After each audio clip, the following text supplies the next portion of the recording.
Now, the Murdoch's son is, of course, focusing on somebody else along the line, in line with Boris Johnson wanting to blame someone else or blame others. So that's what the son is emphasizing. The pun on his name is witless, and that would serve Boris Johnson's breakfast agenda this morning well,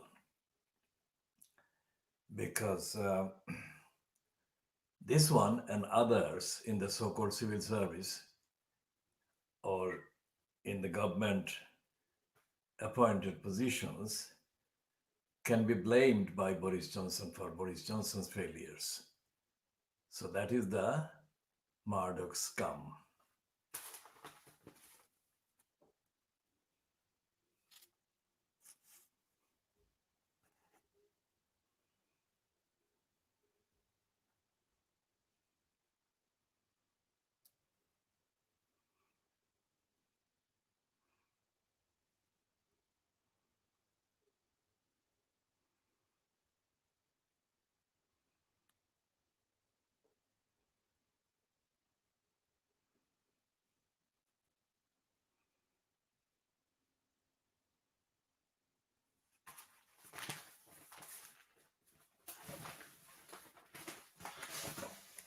And what is the Murdoch Times saying?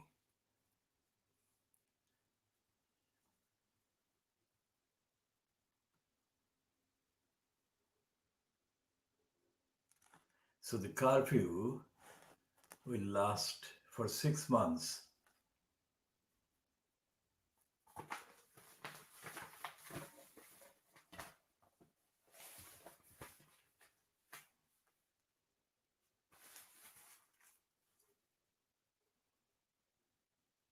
The Daily Mail catching up.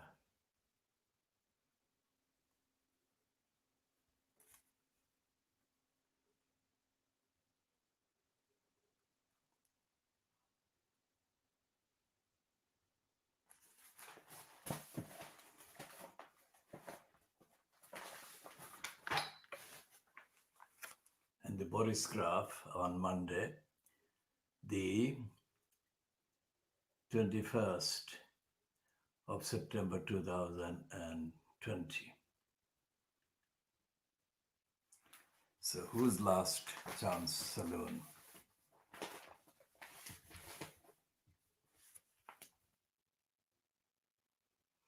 In the Daily Mirror. So these are anonymous kind of headlines. Scary, but anonymous. They're not, nobody is to blame. Not Boris Johnson and not his agenda of Brexiteering, shifting of the blame.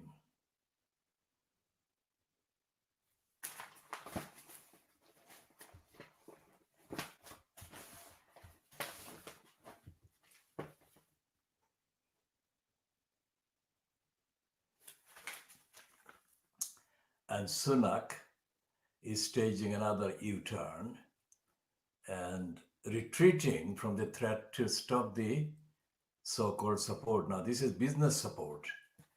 To what extent it would support the poor people that are being targeted for eviction bonanza starting today, Monday, the 21st of September, 2020.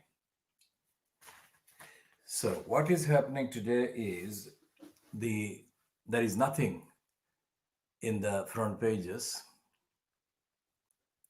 about the ending of the ban on court proceedings on evictions today, starting today. And there is no evidence that Sunak is going to make any difference to the rights of the people who are going to be made even more desperate and more helpless by the eviction procedure. And there is nothing in the papers, or not on the front pages, and we haven't got the Guardian. Yet another day, the Guardian is not available through the outlet where we got these other papers. And the Catherine Weiner may be having problems with her distribution networks. Now, there is nothing from the Labour Party opposition so-called spokesperson, Thangam Debonair, who is supposed to be opposing, shadowing, and holding to account Robert Jenrick, the so-called housing minister.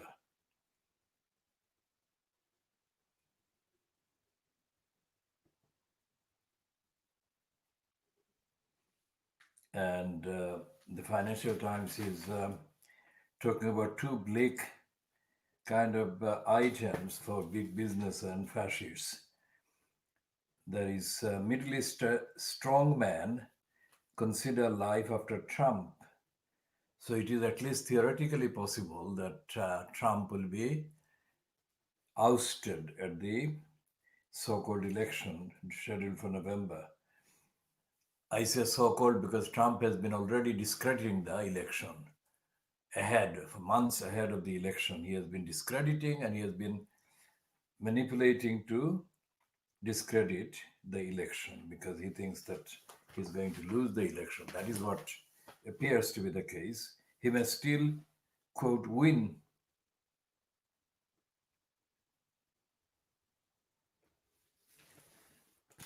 And there is this side story about the California court ruling about WeChat and impact on Trump's techniques. But essentially, the Sunak extends business support schemes as COVID spread worsens. London restrictions weighed, push for circuit breaker, calls for more furlough help. Now, of course, there is a call, or there are calls for more furlough help. Why should that be necessary? All the evidence has been pointing to the fact that the virus is not retreating and the virus is not over. So far, the fact that Sunak has made repeated statements saying that he's going to end whatever limited help he started at the beginning of the first kind of wave of the virus, it was ill-informed, misinformed, and misleading. And that is why Sunak is not to be treated. Sunak is not to be treated as the kind of inevitable successor to Boris Johnson if Boris Johnson were to be in need of being replaced. And Sunak is not in any way, shape, or form helping the poor and the poor people. And there is nothing in the scheme about the removal of the restrictions on the eviction proceedings in court systems that says that Sunak is making any attempt to stop the evictions, the culture of evictions. And so therefore, what is happening here in the papers, or at least in the Financial Times, is that Sunak is being given a kind of benefit of the doubt. He's being hidden under kind of sub-denying denials of his failures.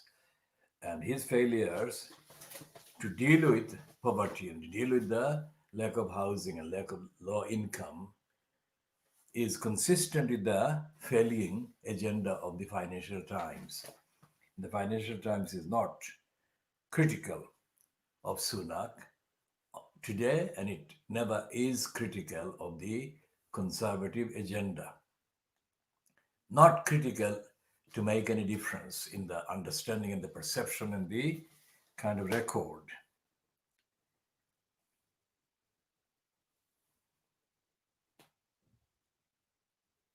So it is confirming that the decision by Sunak to extend the bounce back loan scheme is designed to help companies once again hit by further lockdowns, either at a regional or national level, or forced to close their doors again under new curfews. The Treasury declined to comment. That is a bogus kind of sentence. The Treasury doesn't have to comment. The Financial Times should be publishing first and foremost the evidence from the ground. And it doesn't do that. And it's jumping on the American bandwagon. I mean, nobody made any kind of note for decades. Nobody really made any kind of notes warranting the kind of attention that she's being given about the role being played at the time she was in the court, Ruth Bader Ginsburg. But now the Financial Times has devoted the first editorial in paying tributes to her, as the Americans have shown outside the court, where they have been holding videos. And apparently, $100 million, at least up to the report yesterday, had been raised in memory of her, and that money has been going to various Democratic kind of party areas.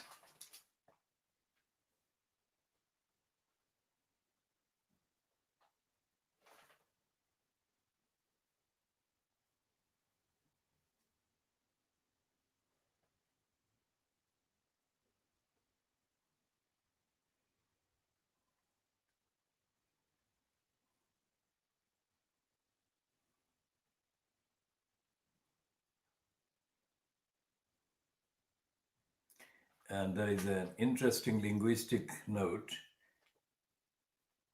from a professor of finance in France, Theo Varmalin, who is writing the first letter in the Financial Times. Now that the EU is starting to think about an anti-racism plan, is referring to an item in the Financial Times on the 18th of September, Brussels embarks on a diversity drive. Allow me to make a suggestion. Take out racist language from the world of finance. Well, that sums it up, and we don't have to read the rest of it. And as I have been saying, Financial Times itself is complicit with and has been part of the problem of big business corruption, capitalism, imperialism, and organized fraud.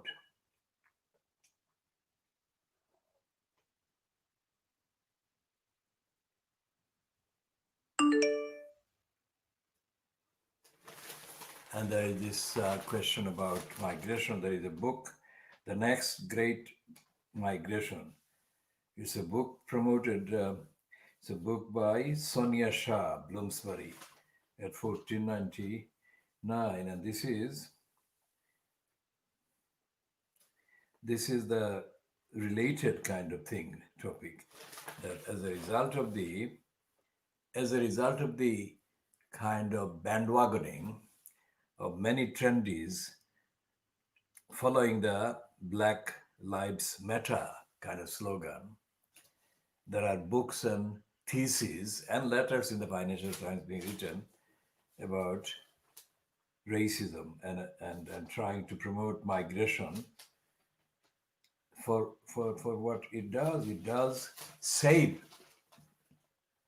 Migration has saved economies and societies from collapse. Migration has saved economies and societies from collapse in the countries where people have been migrating to. That is the thing.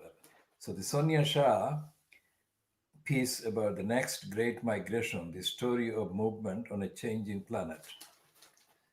It is obviously not anywhere near as anti-racist and anti-colonialist as it should be, but it is trendily in the right direction. So that is what they're promoting, and that is evidence of the trendiness in the so-called mainstream to appear to be compatible with diversity, as the EU is reportedly trying to be. Now, the racist EU tradition and record is something that needs to be examined in detail and at length. Not in this edition, but in due course. And we shall put the Financial Times on one side for the time being and then look at the I newspaper, which is saying that the Finance Minister, Rishi Sunak, fears devastating impact on jobs, while Health Secretary urges tough action now. And it's saying that Boris Johnson is to address, quote, the nation on Tuesday, that is tomorrow, the 22nd of September 2020.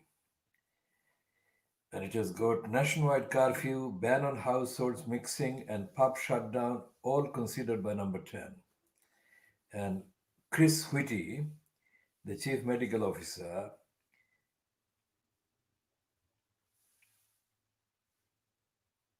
warns that the UK is heading in the wrong direction.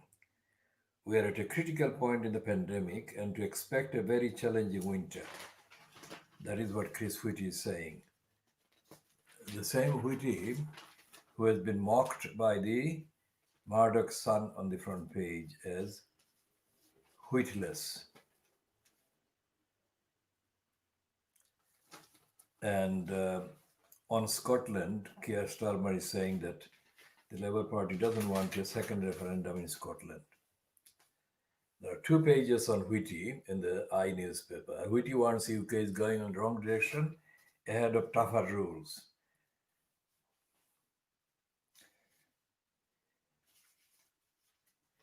And there is the repetition of the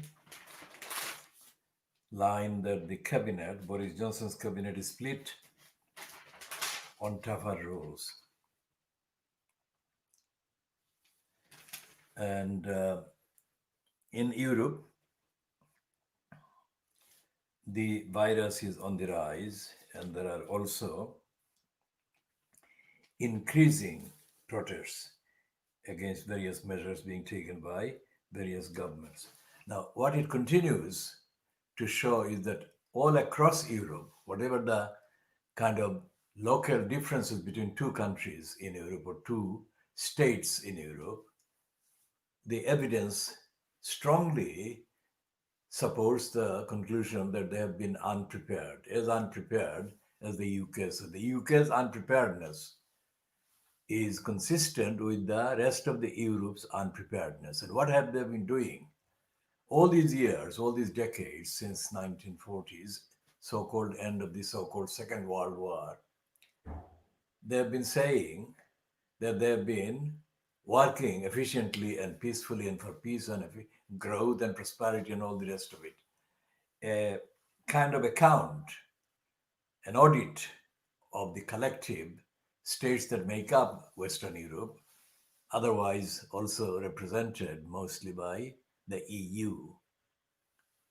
What have they been doing in terms of preparing their apparatuses, their kind of governments and their system, their institutions to face a threat like the virus? It is not a threat so far caused by any Muslim. I mean, Trump would have said it by now if he thought he could sell that idea. Essentially, this is something to do with the, let's say, ordinary course of things, whatever the course is. And still they don't know where it originated and where it was started. So that is something that they should have been preparing for. And by that I mean not only in terms of infrastructure, in terms of the knowledge base, in terms of the research, in terms of the services being prepared and the accountability and the various facilities to treat the people who are in need of treatment and the structure of accountability. What is the accountability? They're saying the Sunday papers did include a warning that another serious kind of threat to the care homes was being posed. And today's Daily Mail is saying that as well. So they are saying that the care homes testing disgrace. So why have they failed to have in place an infrastructure, a kind of system, a network that delivers the testing as needed? The testing has become the topic of all kinds of slinging of the mud and the blaming and the exchange of blames and the passing of the bucks. Why? And this is a kind of this twin thing, the testing failures and the location on the victims. And the care homes. The care homes scandal actually relates back to these scandals. Many hospitals or NHS Trust Foundation hospitals and facilities, so called, have been featuring in the news over the last decades as being centers where patients have been negligently murdered and killed. That is the fact on the records.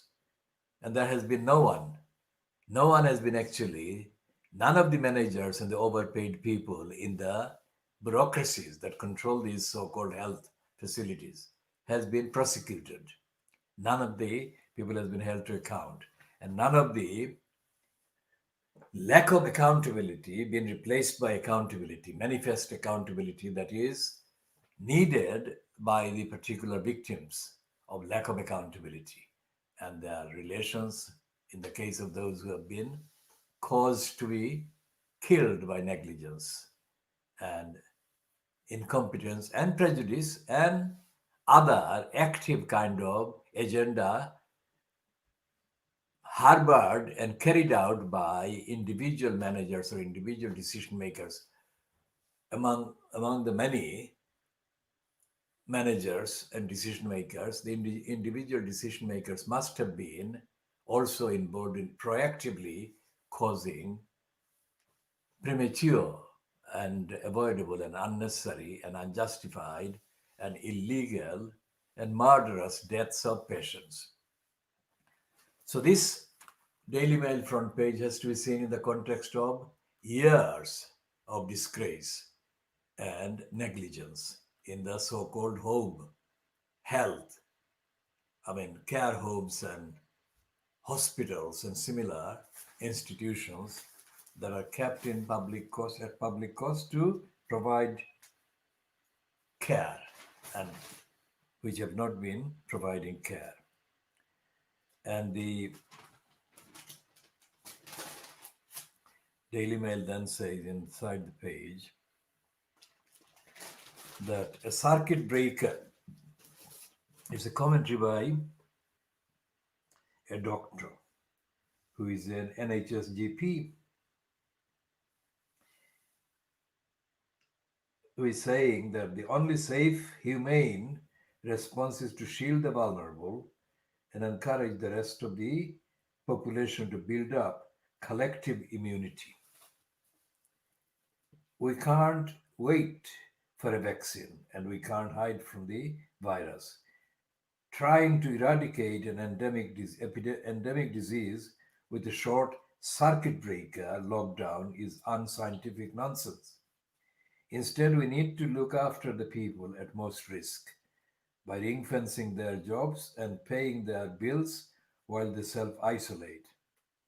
Now, that is the point about the paying of the bills of the people. And that includes most of the people in the lower income groups or in the groups that are not receiving any income whatsoever. So that is not the headline, but that should be the headline. The headline is about pubs and showing the kind of at the slightest excuse showing more flesh. This is the tendency of the tabloids. They focus on kind of visually attractive flesh at any excuse, whatever the story. And there is this other warning on 2 pages of the Daily Mail saying that the new lockdown would cost 250 million a day. Now, this is knee-jerk journalism. Why isn't there a narrative about the actual A to Z of what causes the loss and how the illness spreads and what are the decisions being made by who? How many people in the chain of decisions that cause the contact with the virus and the final position effect of the virus.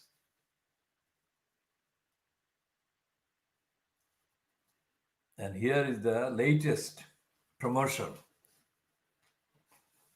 of the diaries of Hugo Sawyer's wife, Sasha Sawyer, Lady Sawyer.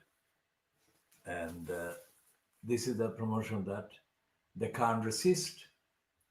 I mean, any excuse that they would be referring to the salacious details of the Conservative Party, David Cameron, then Samantha Cameron. And Boris Johnson's friend or friends are saying that he finds it tough going on £150,000 a year. £150,000 a year on top of about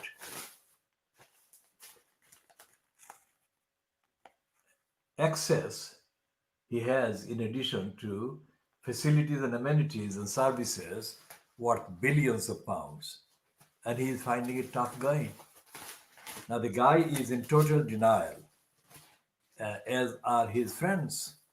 And these people are unfit not just for this kind of pandemic incompetence and negligence and failures, but forever, because that is a perennial denial of the truth and the perennial unfitness for these people to claim any fitness or any relevance or any kind of suitability to have any say from a position of power in public life. This should be banned. But there is no sign that there is any likelihood that this will happen because there is no push. There is no push from Starmer.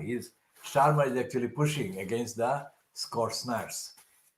He is not pushing for accountability. Now, in there, next to the piece about Boris Johnson's poverty at £150,000, there is this piece that says that hiring of civil servants, so-called, has surged by 15%.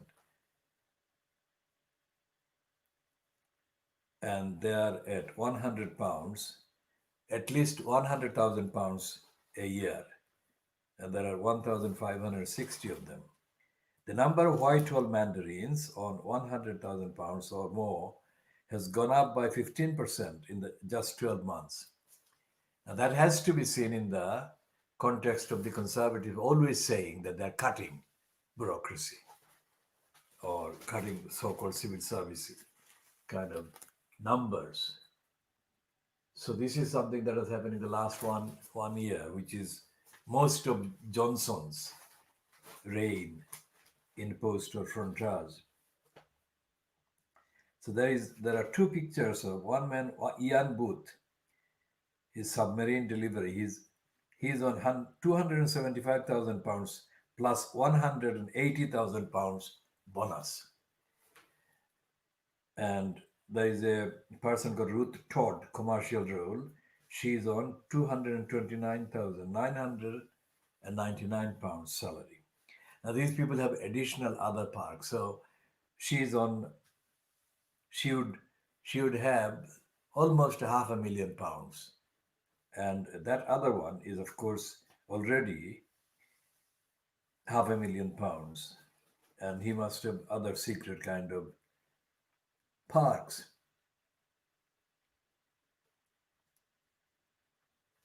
And this is coming from one of the Tories on the so-called Public Accounts Committee, Richard Holden, who is reportedly quoted as saying, with six-figure salaries shooting up and work from home the norm, it's clear the civil service are increasingly out of touch with the public and going against the clear instructions of the government. Well, that is an excuse. So it's a typical kind of Tory stance. He is in denial. He's not he's not holding the conservatives to account. It's the Tory government's kind of instructions. That is a lie.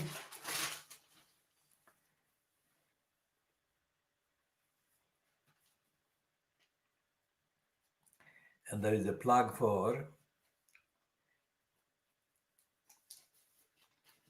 Sophie Edwards.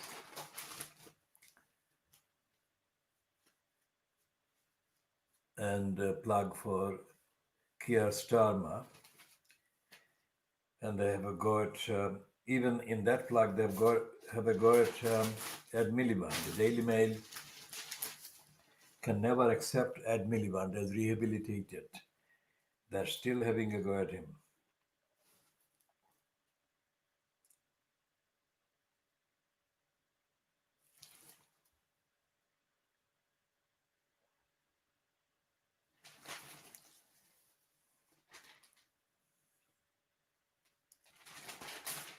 And they are having a go at others that oppose and condemn Boris Johnson. And Andrew Pierce, the poisonous, kind of complete poisonous peddler of lies from the right wing and a denier of his own various assorted origins, he's having a go at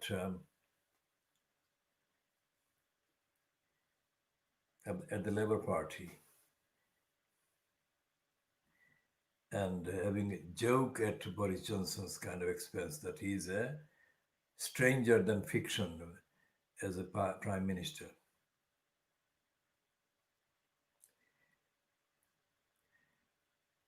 And Boris Johnson is seen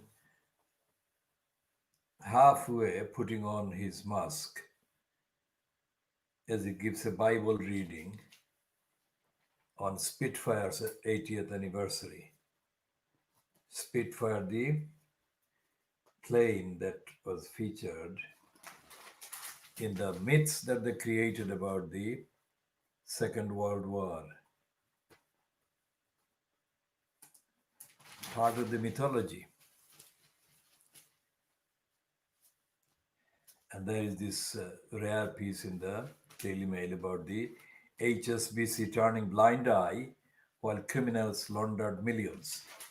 Now, these stories about banks colluding with big criminals and allowing criminals laundering money, these are rare kind of stories in the papers. But these incidents, these events are everyday occurrences through the banks and through big business. So why don't the papers report that kind of daily occurrence of robbery and thuggery and criminality by big money criminals? And why don't they actually report the tax avoidance and the reluctance to pay tax by most of the big business criminals that have been allowed to treat Britain as an offshore kind of destination, as a weapon, as a tool, as an instrument to operate their offshore agendas of laundering money big time. So it's not just the HSBC doing it. The entire economy, the so-called City of London, is running on two types of criminality. One is the looting of the war-ravaged economies in the Middle East and selling arms to the Middle East and doing the arms trade in accordance with the agenda of the military industrial complex that is originating and did originate and still is based in the USA. And the other is the hiding of the other money laundering business that goes on. The City of London is alien to ordinary people in the country. It's alien to the physical environment around it. And nobody knows, nobody has any access to the actual goings on in the City of London. So that is something that the Daily Mail should be starting to report on.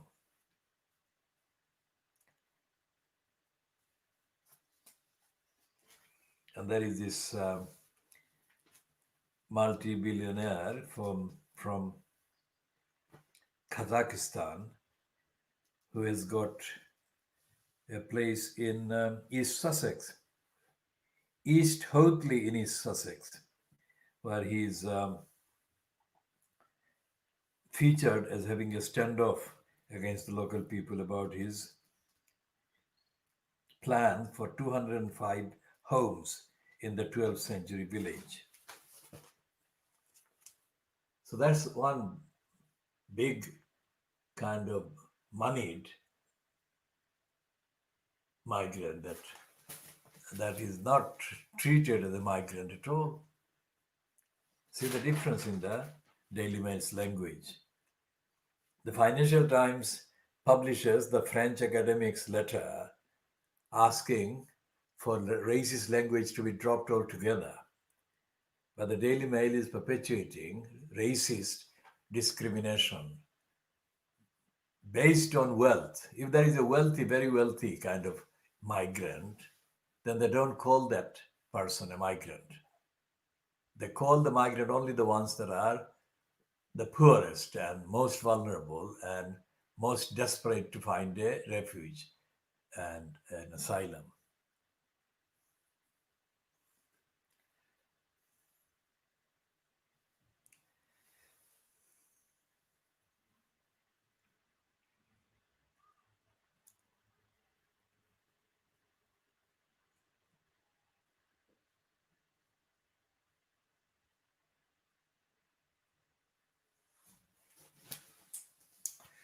And here is another two-page spread for the royalty and promotion for Brenda the Queen.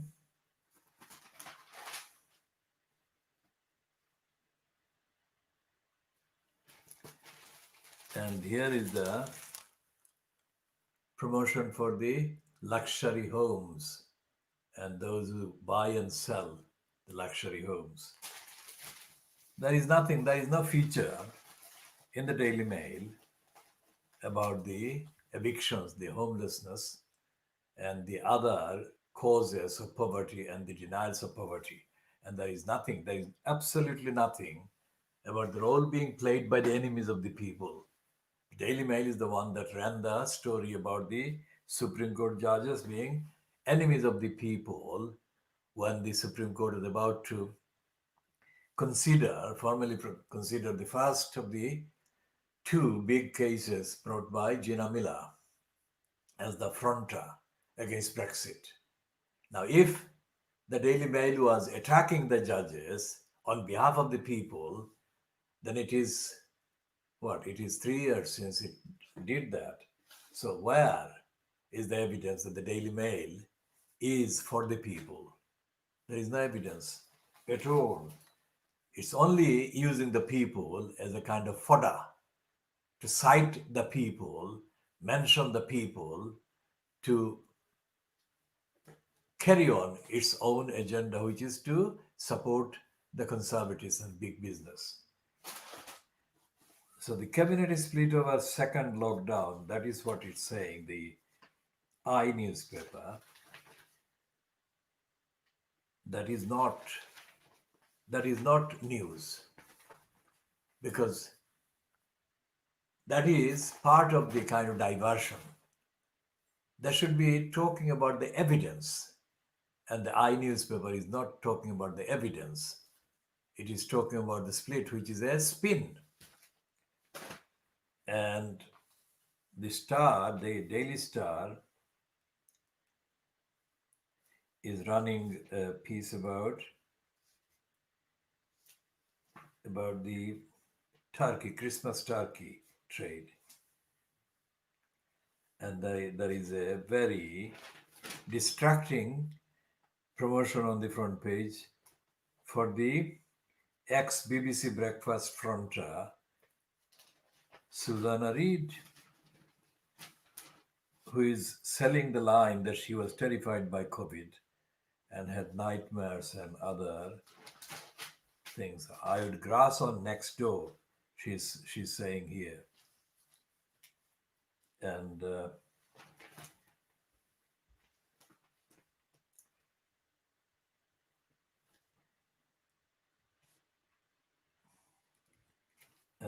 are joke pieces.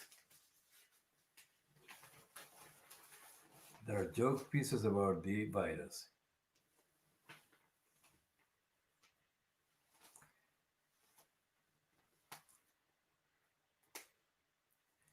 And there are 2 pages spread on BGT Alicia in BLM Blast.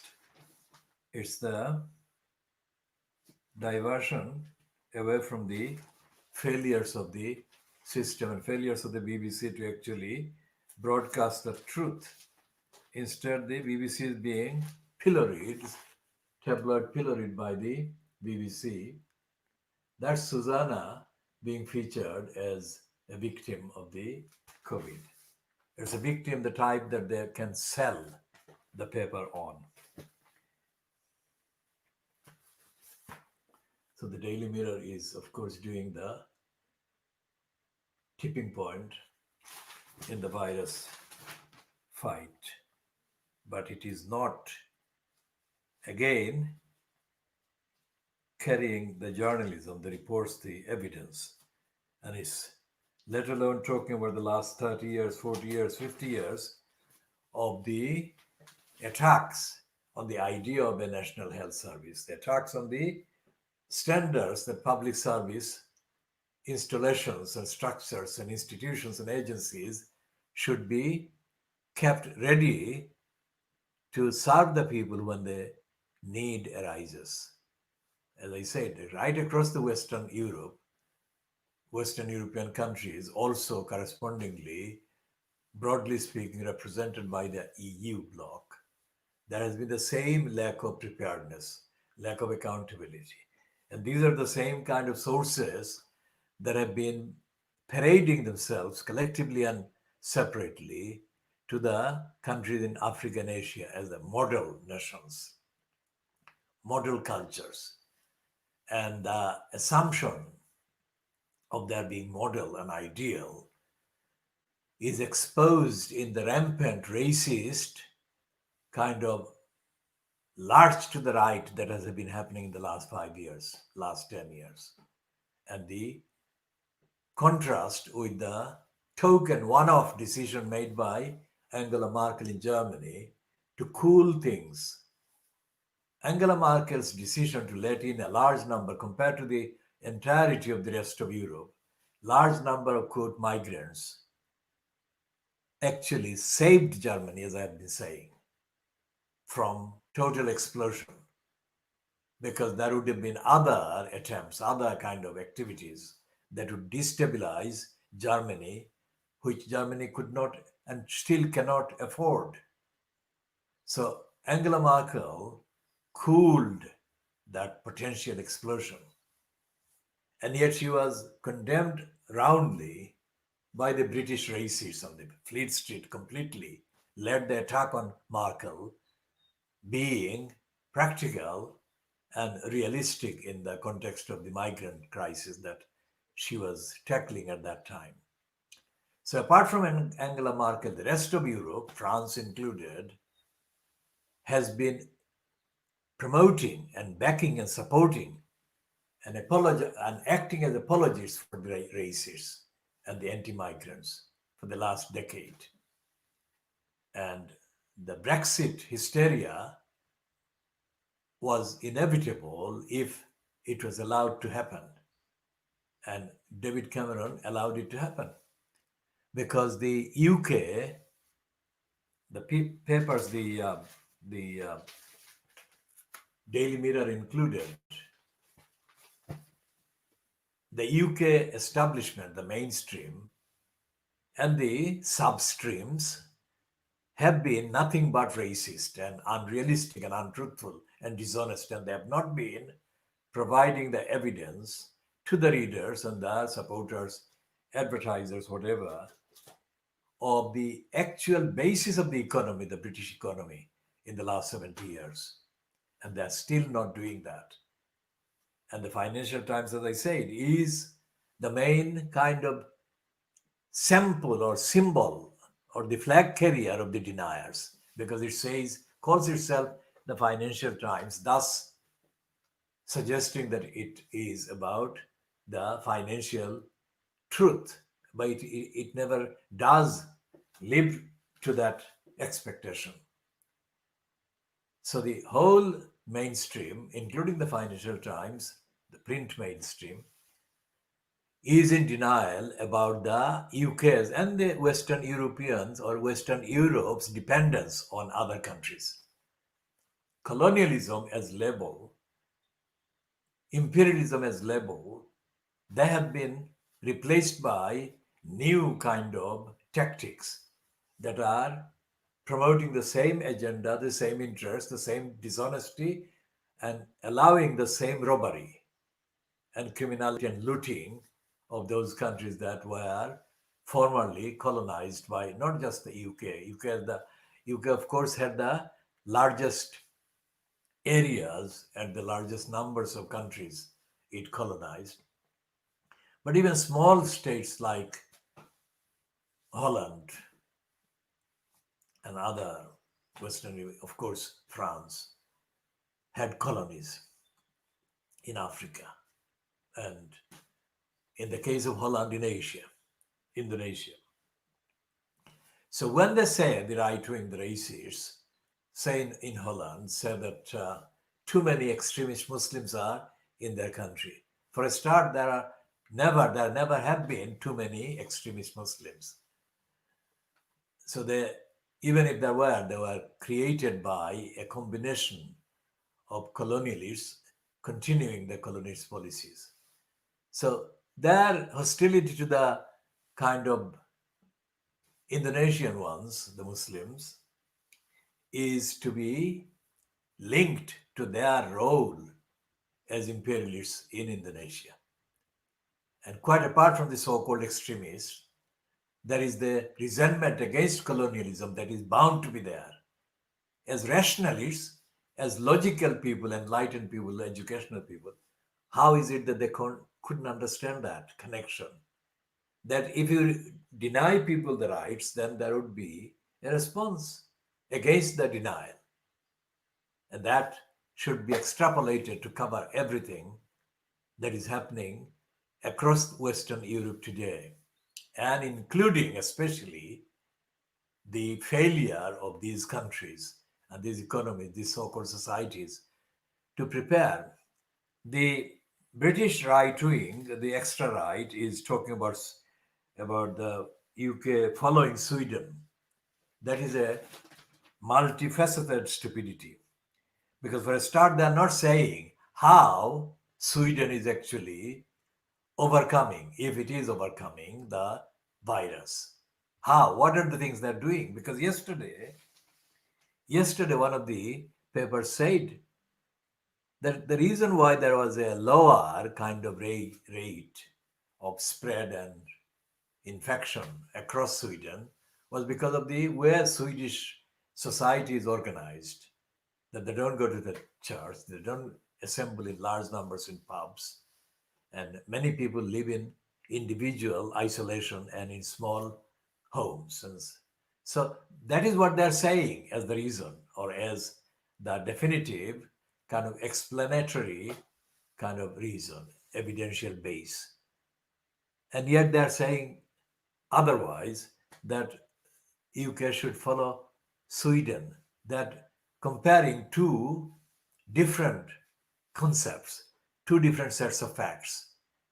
It's nothing to do with the Swedish kind of escaping reportedly the large kind of frequency and incidence of the virus spread, because they have not got anything to protect themselves from in relation to the virus by wearing masks and putting the lockdown and so forth. The reason is they have the organization of society and the demography is such that it has actually been in lockdown, equivalent lockdown, because they are already isolated, living in isolation. So that's like lockdown. So it's not true to say that the Swedish model should be followed by the British, because there is no model to follow. What Sweden has been doing has been imposed by the lockdown and others. Hope this is clear. This must be clear. And so therefore there is this Daily Mirror. Mirror is a kind of faint imitation of the so-called circulation rivals in Fleet Street. And they're kind of doing a sub kind of humorous thing at Boris Johnson's expense, showing two beards. This Evgeny Lebedov, who is the tycoon son of the tycoon father, who is the ex, they say allegedly ex KGB spy. And this son of the allegedly ex KGB spy, Lebedev, is the media two beards, 40-year-old Evgeny Lebedev. He has got a home, they say, a home. He must have more than one house in Italy. They're saying that he has a home in Perugia, where Mr. Johnson has been a guest before, but there is no chance of Johnson visiting that again this year, at least this time. That's what they're saying. And that's the excuse for running the picture with that piece in the Daily Mirror, Evgeny Lebedev. Two Beards is the name he is given by Private Eye. And the Daily Mirror is saying that buck stops. Where does the buck stops? They're saying that make no mistake, the deadly virus is back with a vengeance, and a second wave of this winter could be worse than the first in the spring and in summer. As fresh lockdowns appear inevitable, the Prime Minister needs to reflect on his dreadful mistakes. Getting big decisions right is crucial, and Johnson's record is dire. This week, we will learn the price we will be asked to pay for his errors. So they're saying that it's Johnson's fault. At least that observation they've got right. And there is a headline in the Kevin Maguire kind of thing, which is billed as stalking the corridors of power. That is an absurd, stupid assertion to associate with Kevin Maguire. Kevin Maguire is one of the two faces, along with the face of the Andrew Pierce from the Daily Mail, who mirrors him at the Daily Mail, let's say. These two are absolutely perfect, complete personifications, embodiments of the jobbing journalists. They appear everywhere, on every television space that is available. These two appear, and they appear as a couple. They don't appear as rivals representing allegedly two different agendas, in the sense that the Daily Mirror is supposed to be against the Tories. And of course, the Daily Mail is the Tories' house journal. And they don't represent anything fundamentally, critically, remarkably different, rigorously different from one another. So that is a sickness in the mainstream media, because these two are not representing anything based on their original investigation, and they have not suffered any sacking by their respective employers or people who hired them. They have not been ditched by Sky News. They have not been ditched by the BBC News Channel. They have not been ditched by the ITV, whatever slot they appear in. And they have not been ditched by any of the other less kind of mainstream outlets where these two appear as well in a similarly kind of paired way. They have not given up any principles or given up any principle related benefits. So whenever they appear as plastic. They are kind of repeating something that is already about and abroad and afloat and has been said by other people, investigated by other people, if there is any investigative facet to the British journalism. So, as I said, I mean, the scoop that the writer Evelyn Waugh actually made a name on, that was a myth.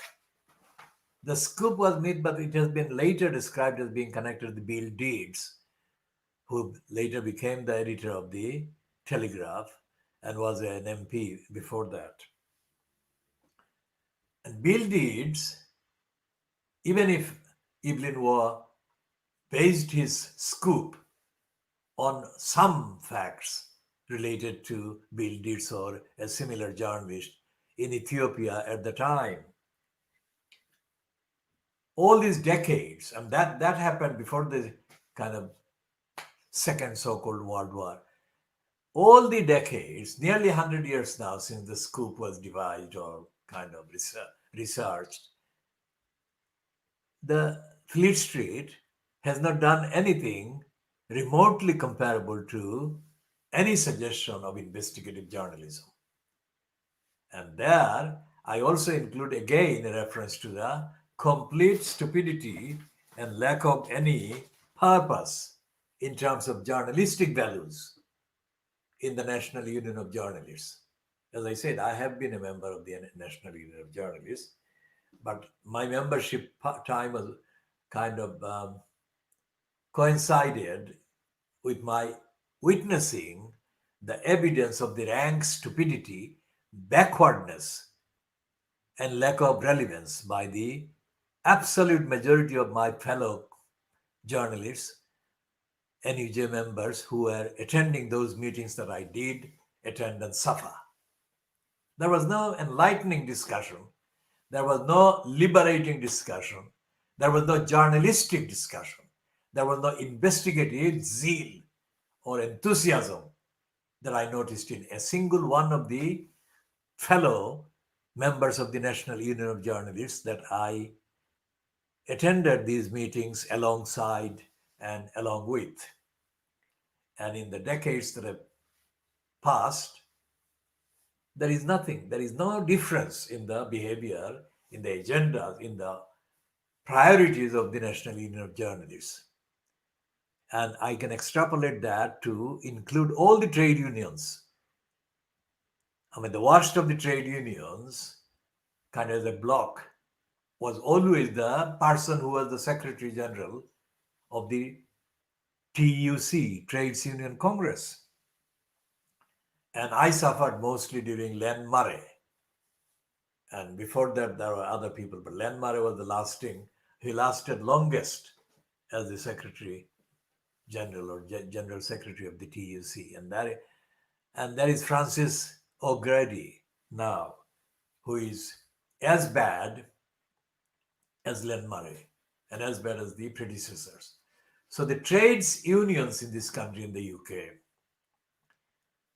are not promoting any values except serving as platforms for vested interests of the membership in a most collective way, but in a way that is not suitable, is not serving democracy, serving accountability, and most certainly is not geared to serving society in the bigger picture. If the trade unions or trades unions were following the agenda of serving society, serving accountability in society, in the particular fields of their members' work, then the UK would have been shot of the Conservatives even before Thatcher was allowed in. But the Conservatives have been, most of the period, the Conservatives have been in occupation of the positions of power in this country. And that is self-evident that the trade unions have been completely disastrously disconnected from the role that they should have been playing. And they have not been playing, and there has been no reason for them not playing except to say that they have been, like Ian Hislop, editor of the Private Eye, which is the organ that is supposedly critical of the mainstream, but is not, because Ian Hislop has been bought off by the BBC and the mainstream, who all the Fleet Street media, whenever they have to have a piece about Ian Hislop, they have a good piece about him. And that is, again, self-evident evidence of the complicity between Private Eye and the so-called decision makers in the street of shame. No criticism ever appears of Private Eye or Ian Hislop in any of the mainstream. So anyone who is watching this from a background in Asia or Africa, and who may be thinking, or who may have been told that the British press and the British media, the mainstream, is of a higher standard, should think about this evidence. It may be a higher standard in individual cases, higher standard in terms of the presentation, the design, and all those things. But when it comes to actually upholding the values of rigorous accountability to which the ones in power should be held and exposed and kind of judged by, these are not present in the behavior of the and the decision-making behavior of the mainstream. And we go back to the current topic, critical topic of the moment has been for the last few months, the pandemic, and the editorial the Daily Mirror has run just now, the park pass with the Prime Minister Boris Johnson for the failures.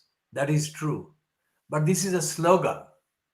It doesn't actually expose Boris Johnson to the test that he is unfit.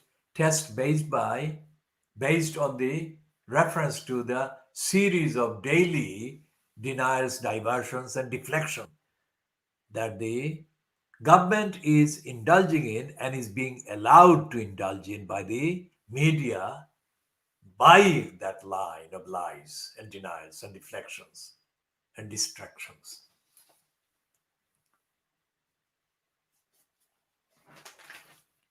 And the Daily Mirror has nothing else really that actually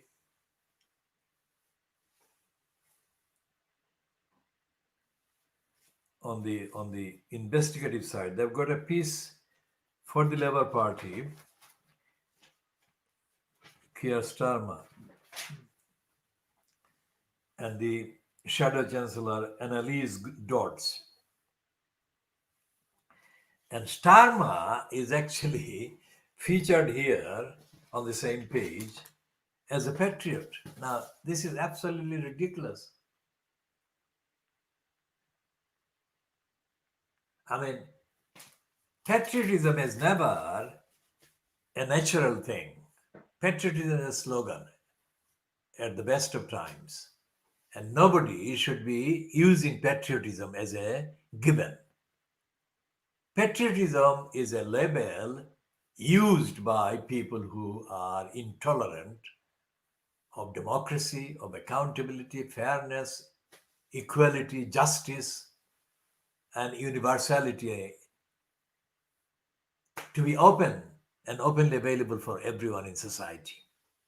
Patriotism is chosen as a kind of thing to hit people with. It's not an universal, evidential, objective level. So When patriotism is a core level value, is a quote from Keir Starmer. It shows that this man is, despite the fact that he has been given credit for being a forensic quizzer of the Tories since he became an MP, the guy doesn't understand patriotism and the abuse it mostly is. He should be talking about a fair society. He should be pitting patriotism against the demands and requirements and desirability of a fair, a just society. But he can't do that because, as the DPP, the Director of Public Prosecutions, in the last days of his role as the DPP, which happened during the Conservative period, and most of the time it was Theresa May in post as Prime Minister or as Home Secretary, Keir Starmer issued a statement which bears repeating and updating on, and you being used as an updater note in this commentary and this diagnosis.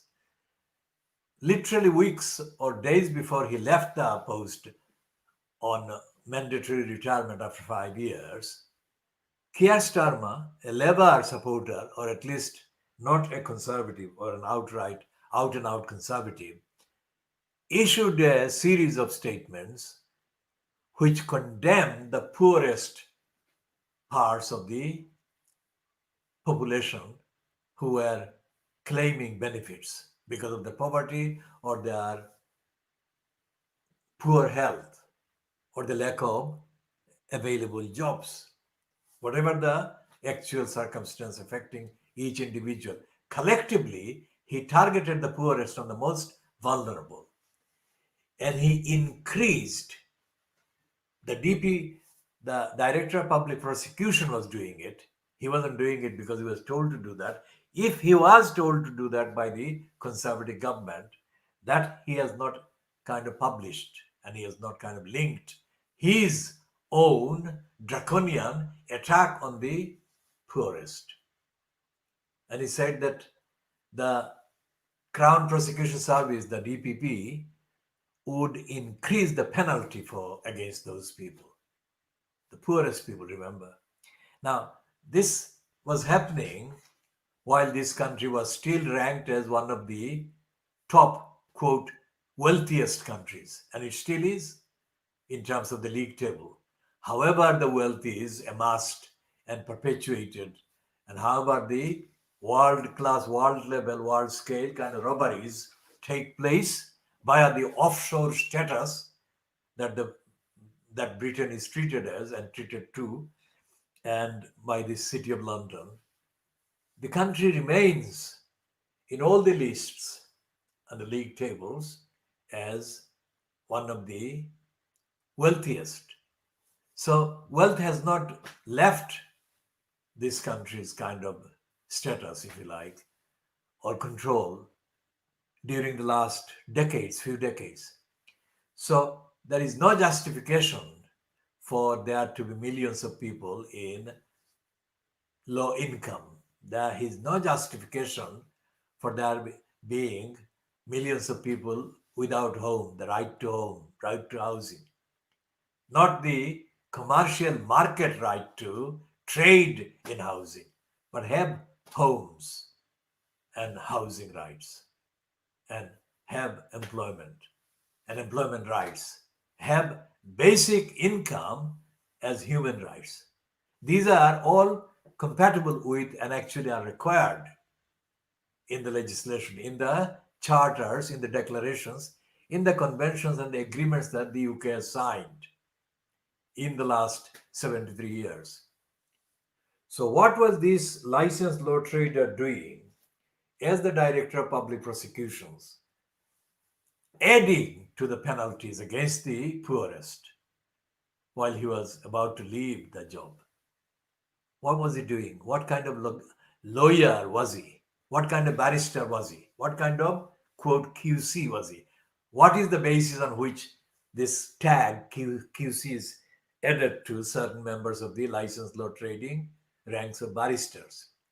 What quality is it as a lawyer that Keir Starmer brought when he attacked the rights of the people that should be shielded from attacks according to the laws that existed, according to the treaties that the UK was already signed up to at the time in 2015, I think, or whenever he left.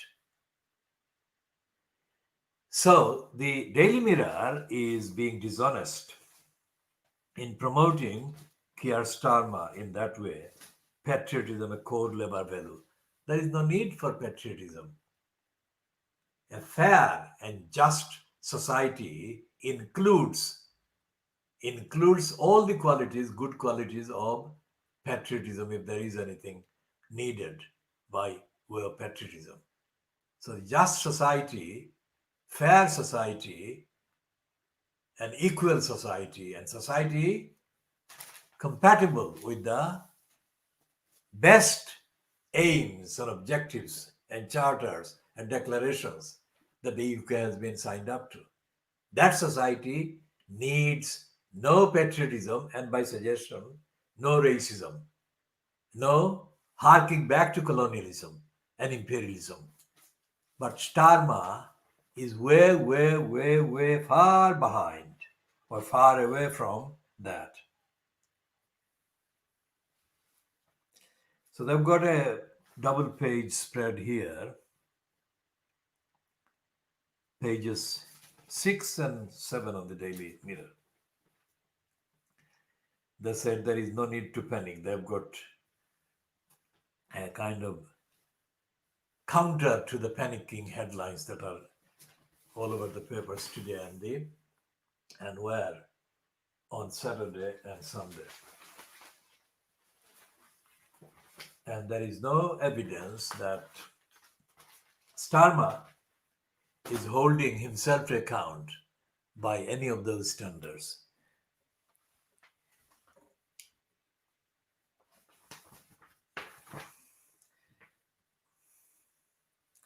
The Times is saying that the COVID curbs will last for 6 months.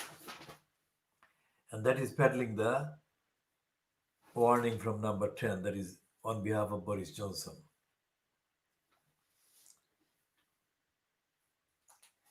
And we shall be looking at the factual evidence based on that.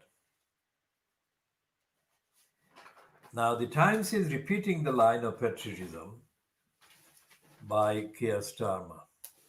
On page 4, it's saying that Starmer will fly the flag for patriotism to win back working class voters. Now, that is a treble kind of fronted stupidity. How is it that the working class have been more patriotic than the other classes? That gives away the game.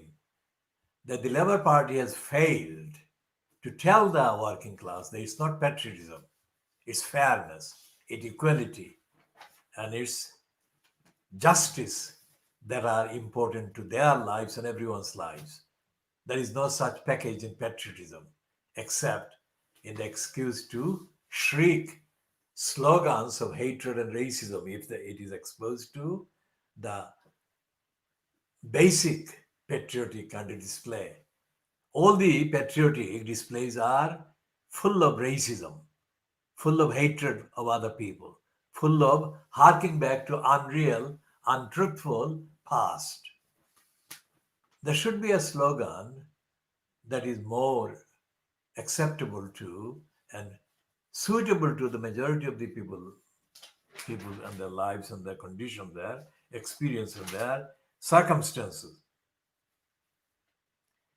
And there are pages and pages of reports about how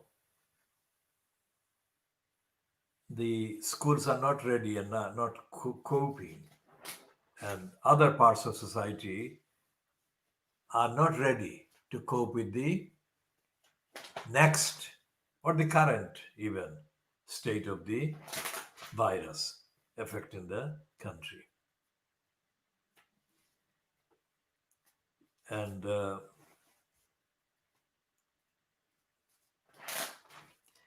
there is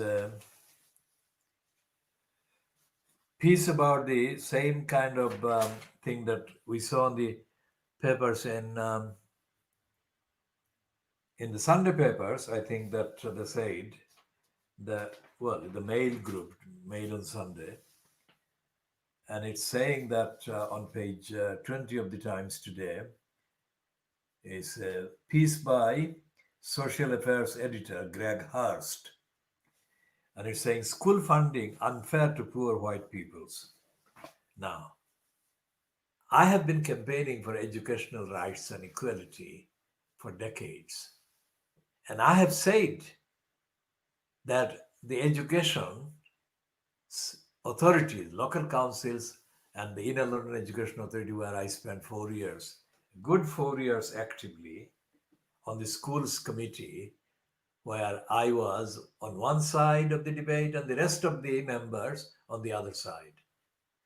While they were serving their careers, little careers, I was trying to bring to the table the evidence from the ground.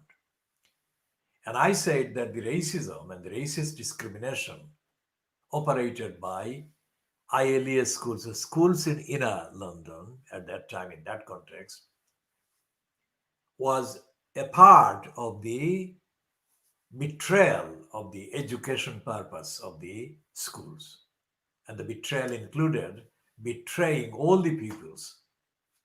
It goes without saying that I was including everyone and the poor white pupils in all the areas of so-called inner London. Now, the reason why it was called Inner London Education Authority needs to be explained for those who are not familiar with London or familiar with the history of London in the last few decades. It was the comparatively poorer boroughs in London, and most of them were around the city of London, including, and the Inner London Education Authority included 10 boroughs. And those were mostly Labour-controlled boroughs, but were also inhabited by large numbers of poor white people. And that failure by the Inner London Education Authority was not accidental. It was a failure by the Labour Party to provide a Labour alternative to the discrimination and the denial of the poor white families that the Tories wanted and created and were perpetuating. The fault actually lies with the Tories, and the burden of accountability responsibility was, if you like, lodged on the shoulders of the Labour controlled or Labour fronted inner London boroughs.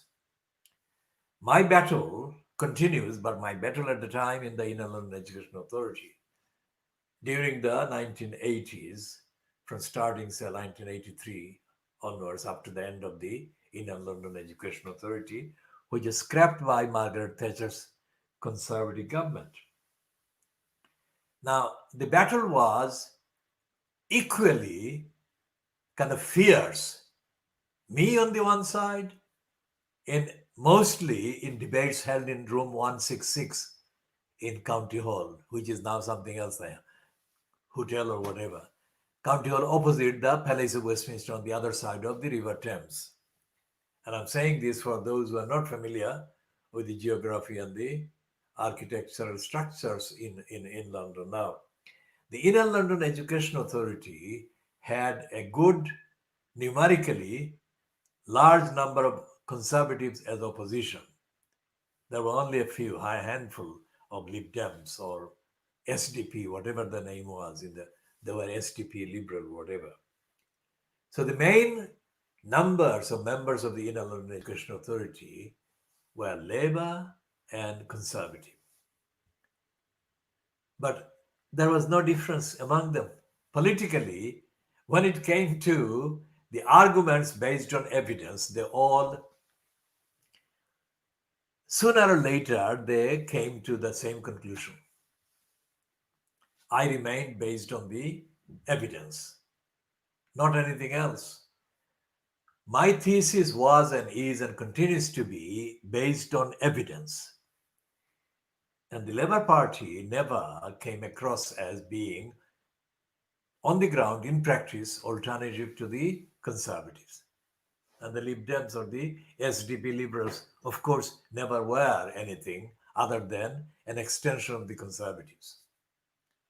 And it also included not only about the class, so called, but in terms of race, they were united in their denial of the evidence and the evidence of the poverty of the white children being denied not just schooling or schools based education or support, but also around schools, like what is currently known and what has since become known in legislation in this country, safeguarding children kind of duties. Now, there was a school in South London. Well, there have been several schools in South London. The one I'm going to talk about was a school that was associated with a person who was the head teacher at the time. I'm not going to detail the history of how that person came to be appointed to that post, but it was a school that had a black head teacher. Now, the slogan in the past decades, the slogans that I have actually been skeptical to accept, has been that there should be more black head teachers. There should be more black persons appointed to positions of power and positions of kind of manifest, kind of demonstrable, kind of visibility. And of course, there has been the call for the increase in the numbers of black, meaning non-European or non kind of indigenous, if you like, white persons to be MPs. So all those posts have now been kind of filled one time or another in the last few decades. And there are black skinned MPs, and that includes, of course, Asian MPs, and in the category of description in the discourse and the analysis and the slogan. And there was this black head person in the school.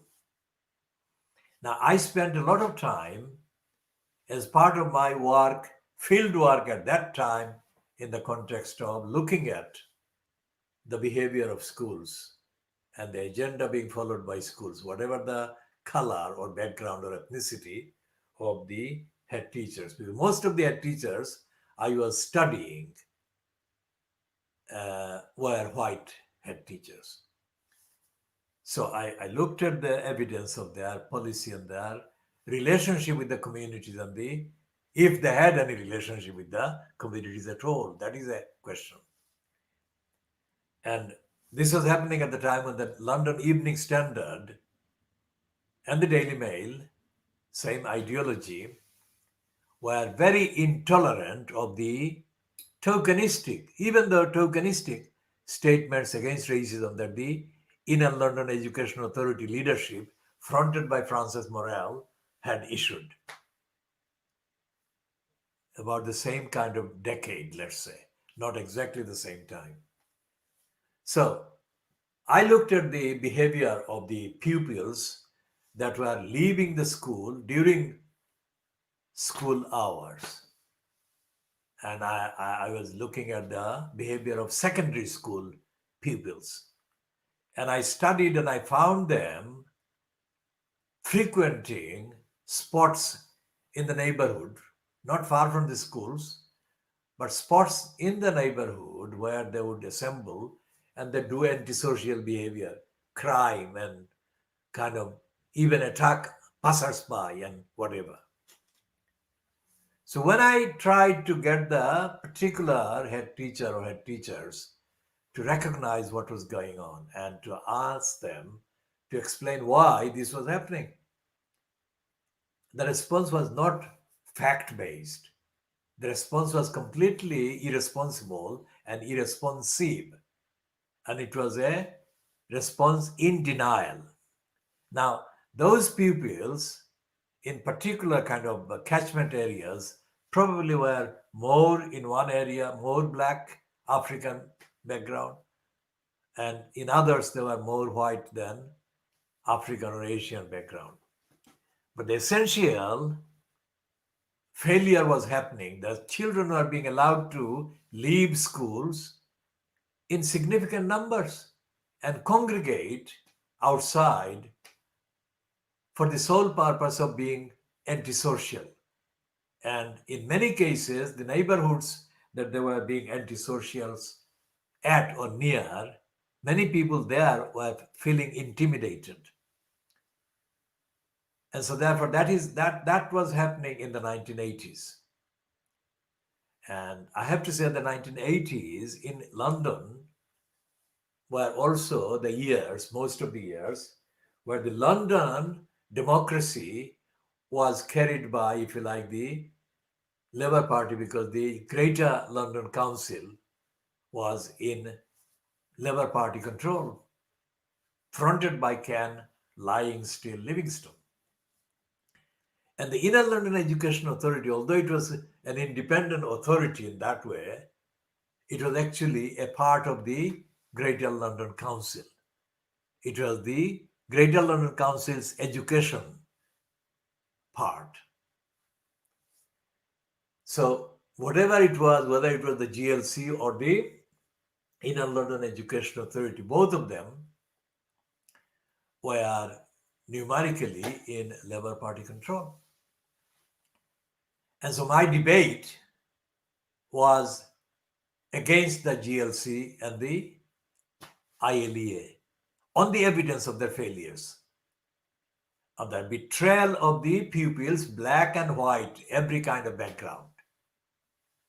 And I was met with a brick wall every time. So I cannot be accused of having been indifferent. I have been actually at the forefront of the battle to prevent this happening to white children, in London at least. And I have been saying this throughout. To this day, that if you start from 1983, let's say, so this is now almost 40 years, is it? 83, 93, 2003, 13, 7, just 3 years short of 40 years. So almost 40 years I've been battling for an educational program, a schooling program, a curriculum program that actually delivers rigorous educational facilities for children of all backgrounds. And yet I have not heard one single Labour politician in power, or locally or in Parliament, come anywhere near the list of analytical and practical actions that I have been setting out, and I still am determined to pursue. So that is the answer. So therefore, this Times the Times carried letters from me in the 1980s about education, but it never followed up any of my comments by seeking the details of what I was doing within the ILEA or in the actions that I was at that time involved in promoting education and educational rights of the communities in Inner London and from Inner London. Because whatever was happening in the Inner London schools or Inner London kind of experience or context was for all kinds of reasons, being imitated by or mentioned by people outside. But I was not confining my activities just to Inner London. For example, I was from a distance, not physically going to Bradford, but I was engaged in the controversy that was taking place around the behavior of racist head teachers in Bradford and other places. And Ray Honeyford, of course, is one name, but there were other head teachers. And in the context of Tower Hamlets Borough, of course, I was more intensely active in monitoring and debating with holders of the post of head teacher in many schools. A large number of those schools' head teachers were found to be unfit or racist or being completely dysfunctional. So they left, and most of them left following my campaigns. I'm not saying that the leaving note says that we are leaving because Muhammad Haque has been campaigning against us. But that is the sequence that can be found in most of the incidences that head teachers left schools or other teachers left schools. I was a governor in 4 schools in Tower Hamlets.